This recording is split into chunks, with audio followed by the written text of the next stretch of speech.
मुलांना आणण्यासाठी ना शाळेत गेलते तर त्यांचा ना शाळेत बघा तळ्यात मळ्यात खेळ चालू होता. म्हणलं छानच ज्यात की श्रवण आणि श्लोक ना दोघं पण हरले आणि घरी आले की आम्हाला लगेच भूक लागते आणि भूक असते मॅगीची.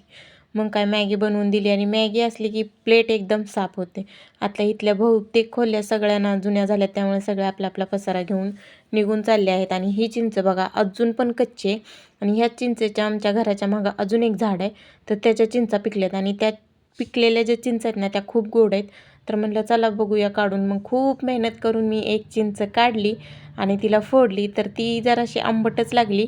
पण गेल्या वर्षी लागलेल्या ना चिंचा तर त्या खूप गोड होत्या आणि ह्या आंबटच होत्या. त्यानंतर बघा ही यांचा असली मस्ती दिवसभर ना चालूच असते. आणि संध्याकाळी मी घेतल्या बाजरीच्या भाकरी बनवायला कारण की आहुंना जायचं होतं पार्टीला.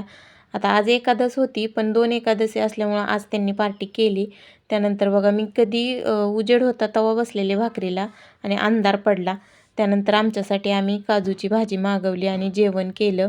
संध्याकाळी बघा थंडीच्या दिवसांना शेकोटी करायला खूपच छान वाटते त्यामुळं छान अशी शेकोटी केली आणि थोडा वेळ शिकत बसले. असाच संपला आजचा आमचा दिवस. भेटू नंतर उद्याच्या व्हिडिओमध्ये. तोपर्यंत बाय.